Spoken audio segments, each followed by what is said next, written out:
Hello, third grade students.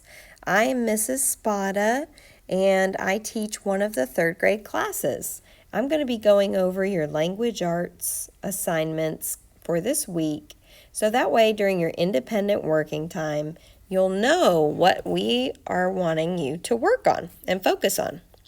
So to watch this video, here is a schedule I've created.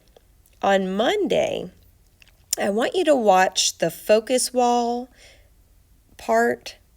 And on Monday, for independent work, you'll read your anchor text. And that's the main story for this week.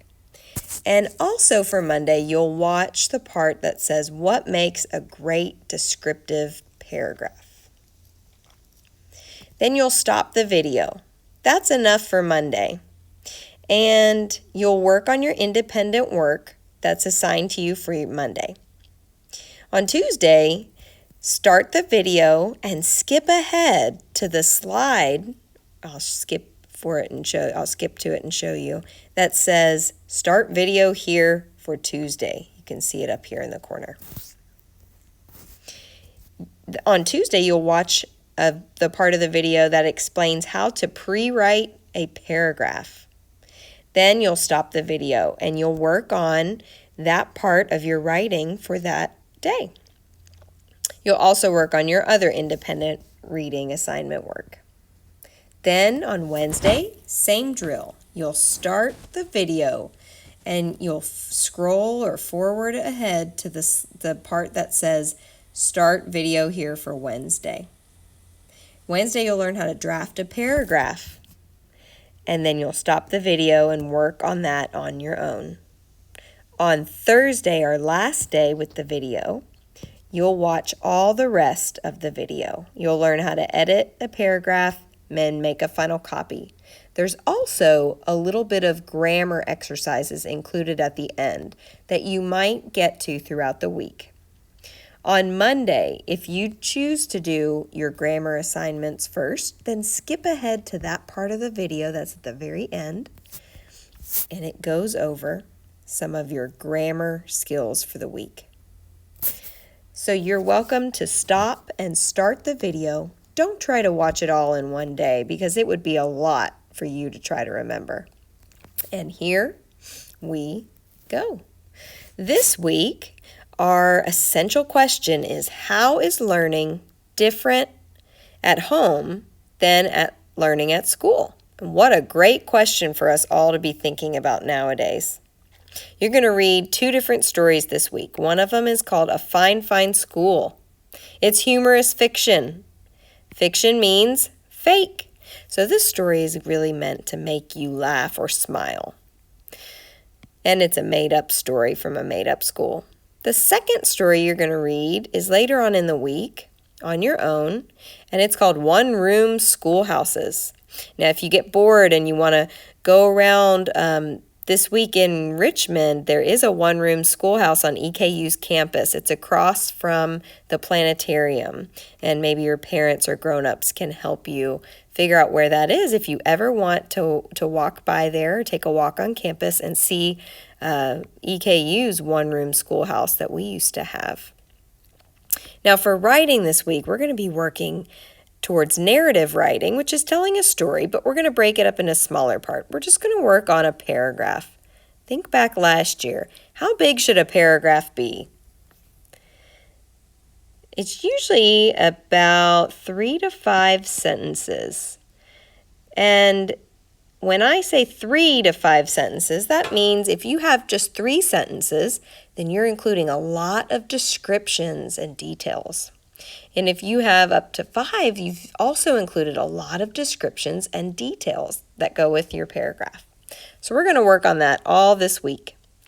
After you read your story, A Fine, Fine School, you're going to be working on story structure. And that'll probably be in your live Zoom meetings with your teacher. And in your reader's notebook and some of your other workbooks, there are some skills that go along with story structure, so you can take a look at those if your teacher says to. We'll also look at pictures and how they help us. And For our spelling this week, we're working on short vowel sounds. And there is a little pattern to look at for our spelling words this week. And the pattern, I'm going to write it down here for you. Hopefully you can still see that. Is look for a consonant, a vowel, and another consonant. You may be asking yourself, okay, I've heard those words. What's a consonant? Well, if you actually think of a vowel, it helps you figure out what a consonant is. Vowels are the letters A, E, I, O, U, and sometimes Y.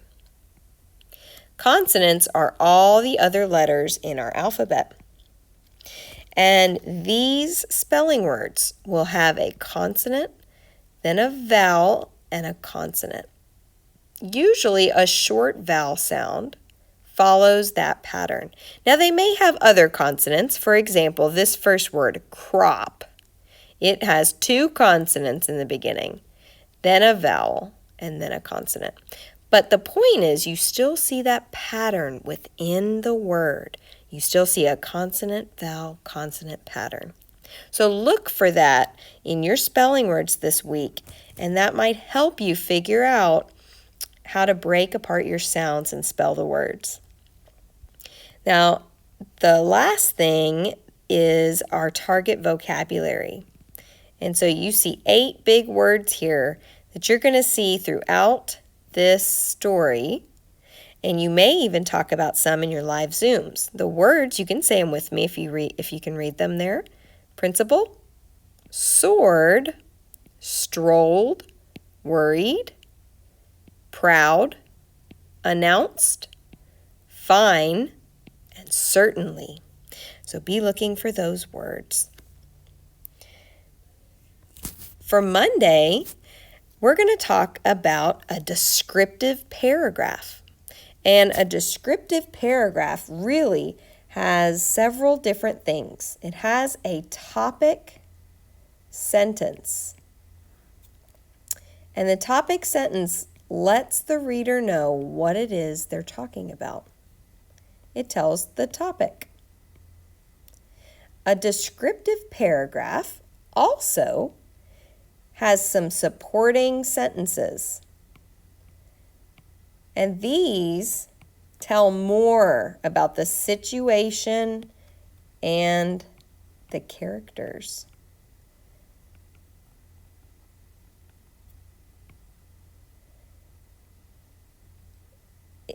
They also include exact words.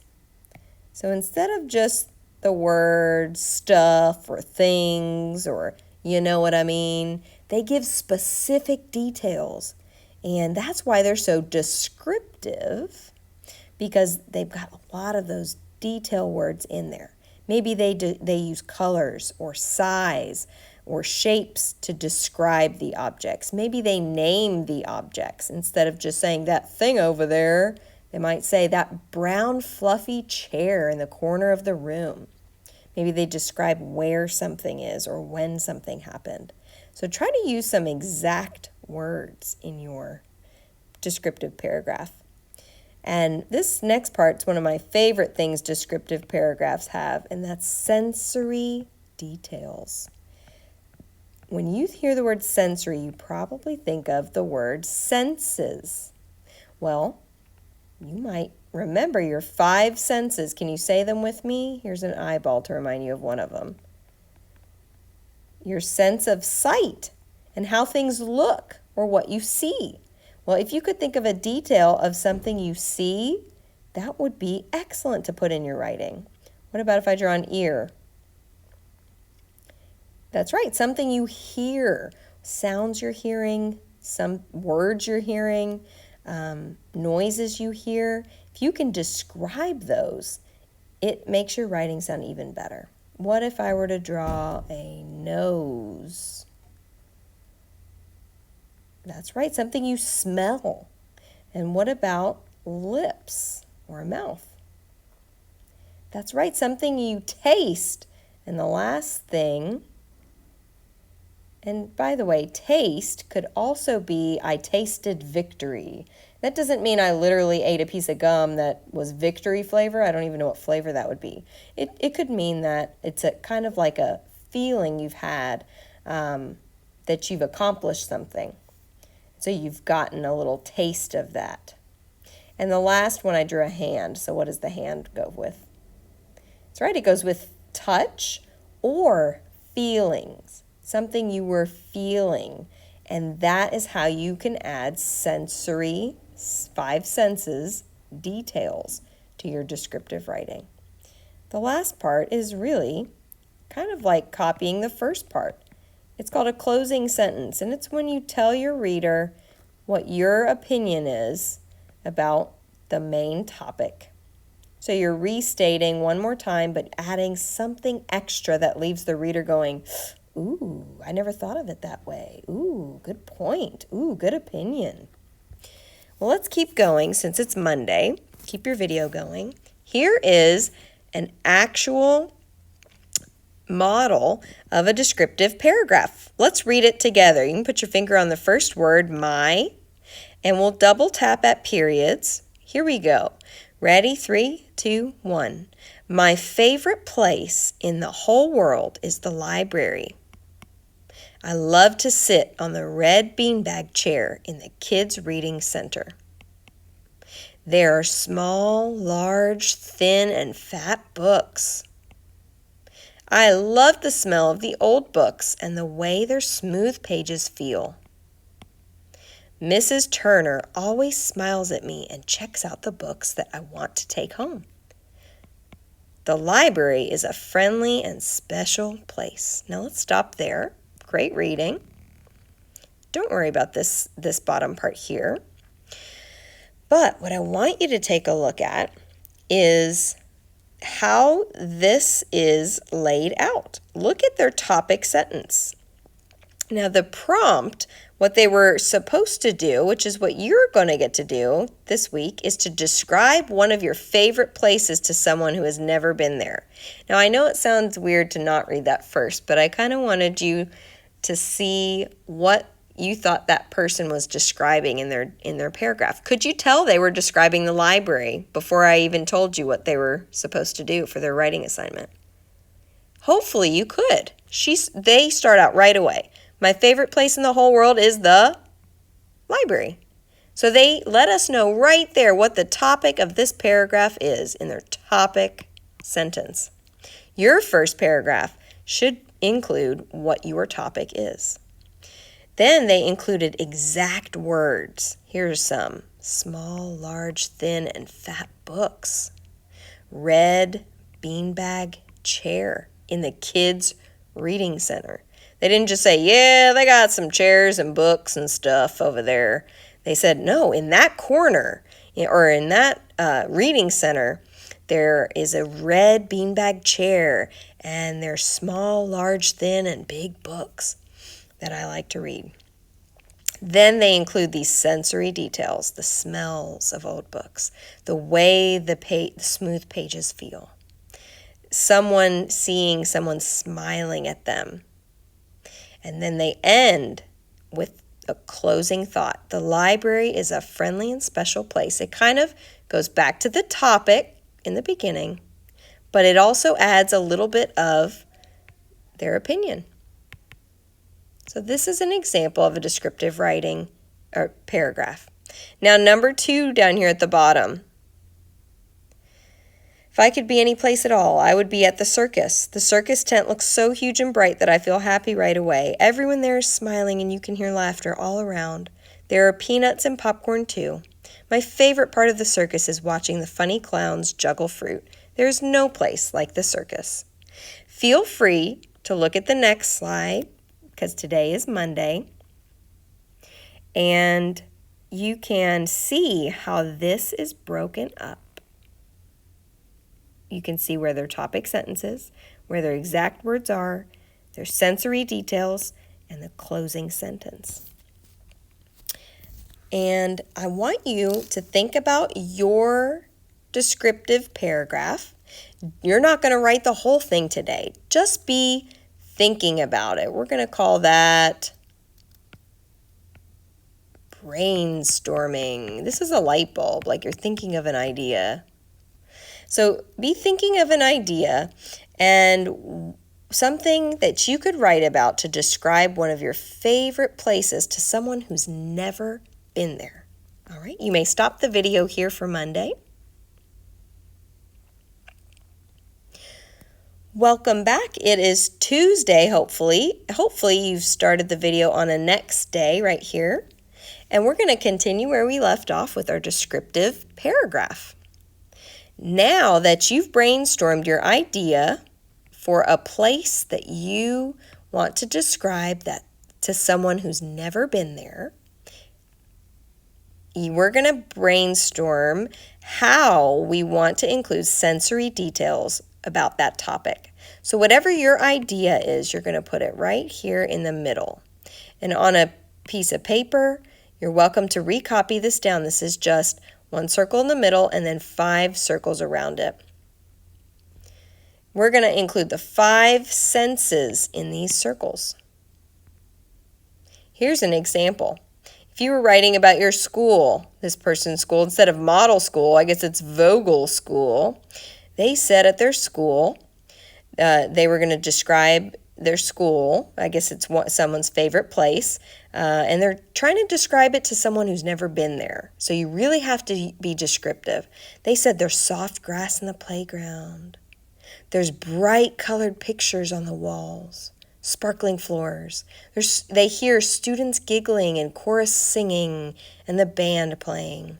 Ooh, they smell spicy chili and cheesy pizza. And they taste a tasty lunch or classroom snacks. So for your place, I want you to do your web. Put your topic here in the middle, draw your lines out, and let's make our plan. We call this step of the writing process pre-writing. It is a very important step to make the plan. We don't want to just start writing something because we may forget and we may have to go back through and fix it, and that ends up taking longer than if we stop and think first. So all you're going to do today for Tuesday is stop and think about your plan. Jot down some ideas for your 1, 2, 3, 4, 5 senses. You may stop the video here for Tuesday. We're back here at Wednesday. Hopefully you started the video here for Wednesday and you're not trying to watch all of this in one day. Today, our goal is to draft or write down our descriptive paragraph. It doesn't mean we're going to be finished with it because there's still 2 other steps we need to do. I'm at school and you can hear the bell in the background. Sorry about that. But here is what our example might look like. We've taken our sensory details from our pre-writing page yesterday. Take those out wherever they are. Take a minute and find them. Pause the video if you need to. Now that you've got your pre-writing, your plan for your idea with your 5 senses on it, what we need to think about is your topic sentence. That's going to go first. So if you're writing this on a piece of paper, you may want to start at the top. Topic sentences usually introduce what it is we're writing about. The prompt was describe one of your favorite places. So your topic sentence should probably have those words, favorite places, in it. Just like here. Vogel School is my favorite place to spend my time. Perfect. Try writing not the exact same sentence, but something similar for you.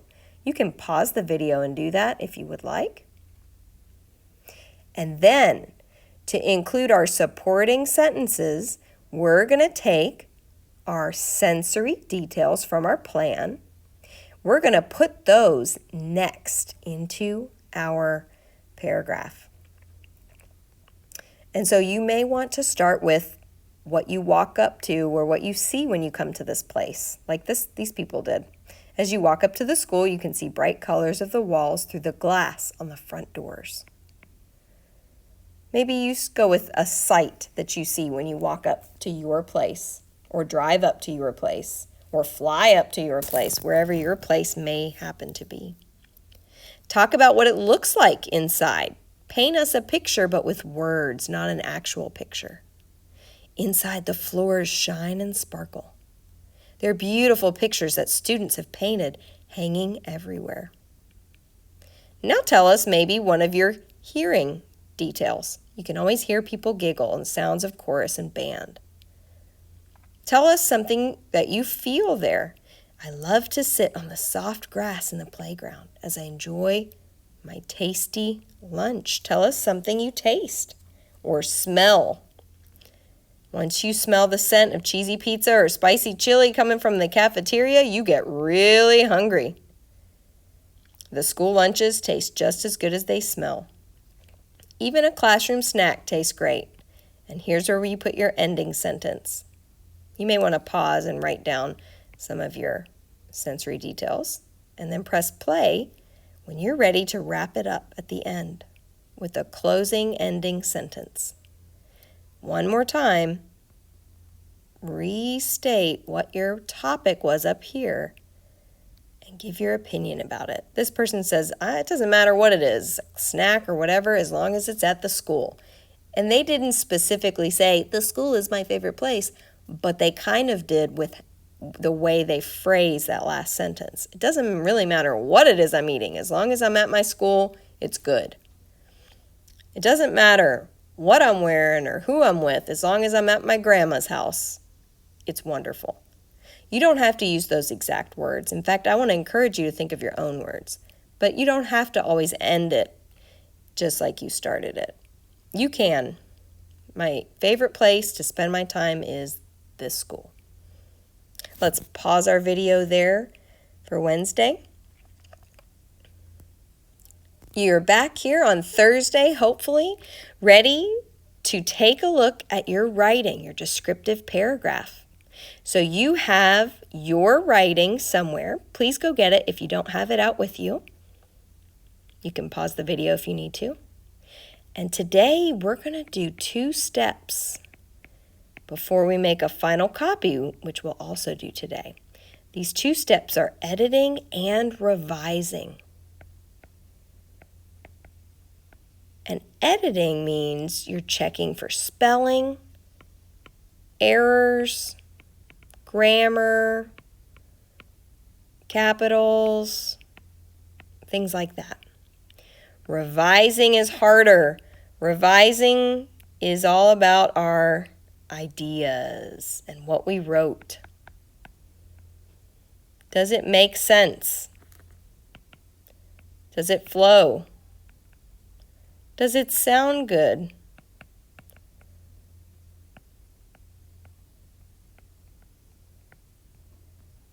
Did I leave out anything?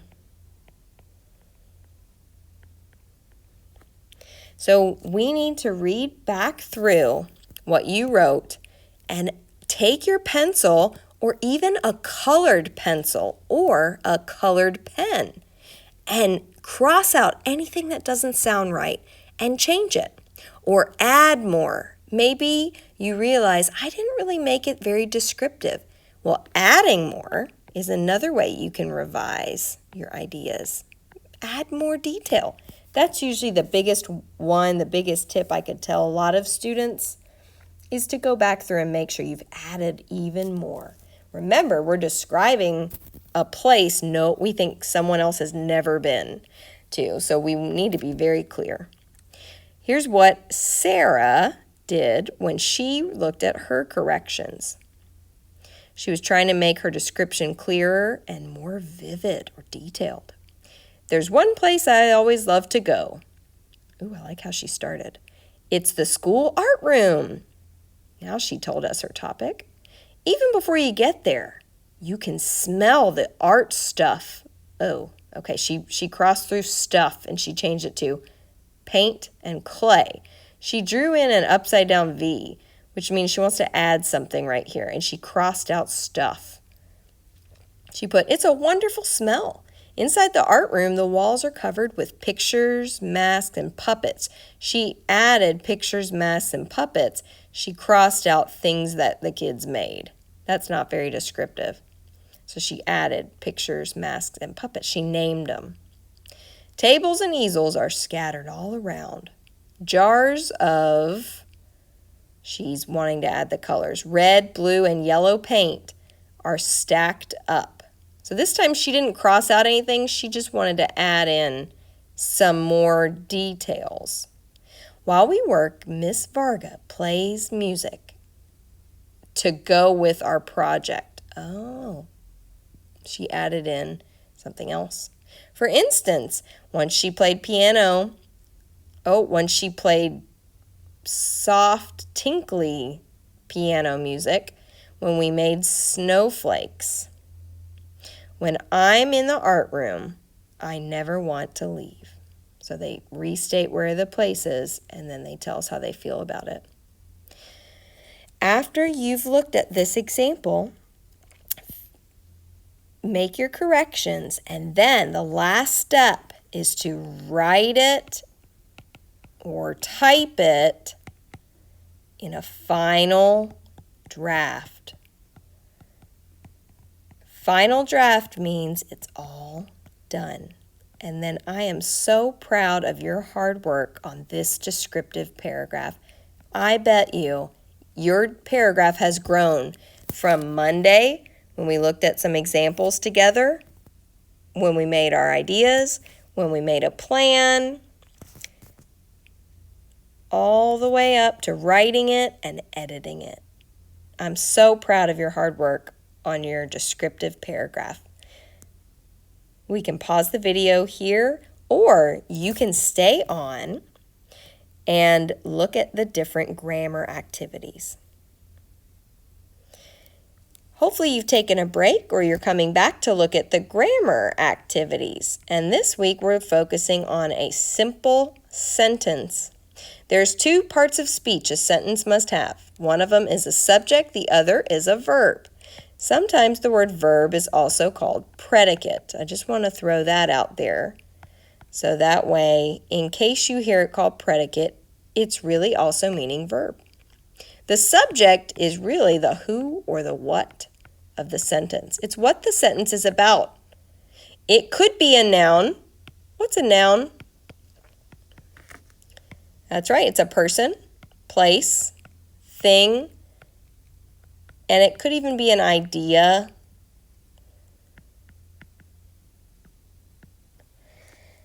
But it doesn't have to be the only noun in the sentence. There may be other nouns in the sentence. The subject, the way you tell if it's the subject or not, it's really what is the sentence about. Usually, here's a tip, subjects come first in the sentence. Now, if you ask a question, it's flipped. The subject doesn't come first. So let's take a look at an example. Our teacher loves school. Who or what is that sentence about? Is it about the school? Is it about the teacher? They've underlined our teacher because this sentence is about the teacher.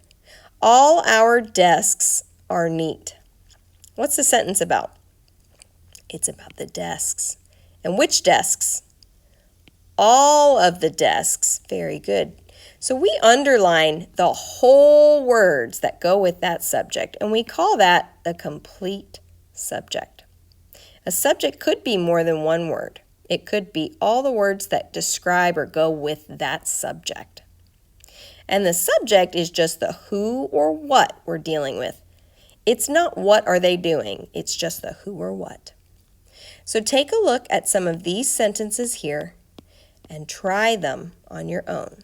Think about, who is this sentence about? You may check your answers on this next page, and all you have to do here is just underline, or you could on a whiteboard practice this page if you wanted to. Check your answers. I'll take a few minutes and do that. You can pause the video. The last part is about predicates. Predicates of simple sentences, or verbs as I like to call them, are what is it the subject is doing? So you have to ask yourself, what is the subject and what are they doing? Now, if they're doing something, we call that an action verb. And to do an action verb, you can use your mind to do it or your body. So think of those things. If you're like, well, I don't know what a verb is. A verb or predicate is something you can do with your mind or your body. Now, there's other types of verbs we'll talk about too. There's other ones. But for now, we're going to start with the action verbs because they're a little easier to see. So, what you need to do is figure out what's the subject. The sun made the classrooms very bright. The subject is the who or what of the sentence. That's right, it's the sun.